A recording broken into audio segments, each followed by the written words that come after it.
So here we are again, ready for the real adventure. We're 7 normal guys. Some of us have never met, but we're making time to help each other along the way.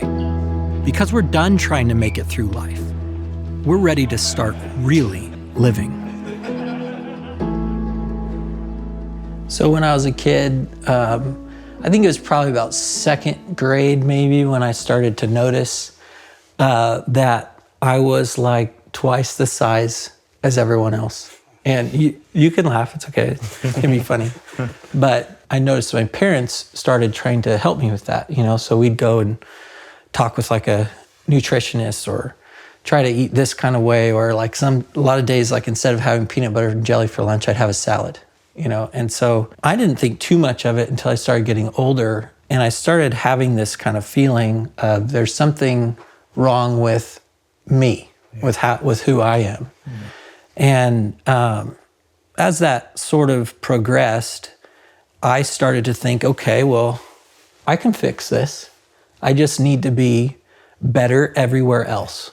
And so I decided in 6th grade, I'm going to be the class president. And, then I'm going to be student body president. And I'm going to win the speech meets. And I'm going to have A's. And I'm going to, and so it was just like everywhere in my life that I could, that felt like I could own it, I'm going to be better. And it all came from this idea that Jason wasn't enough. And as a result, like I probably should have gone on a real treadmill, but I got on what I call a performance treadmill. Yeah. And so it's like, I'm just going to work it. I'm just going to work it. And man, it's tiring. Yeah. It'll wear you out. It's so easy to burn out. Yeah, so it's interesting because I relate to you. I'm just the opposite. I was the skinny guy.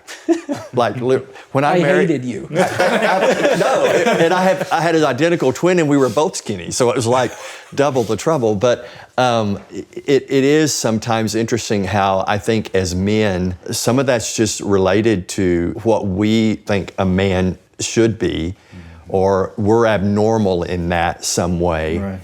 And for me a little bit too.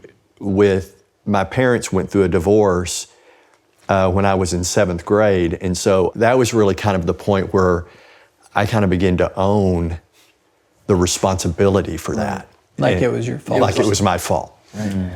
Yeah, and so that then builds up all kinds of those, I've got to make up that gap some way. Very similar. My dad's actually on marriage number 4, and my mom's on number 3.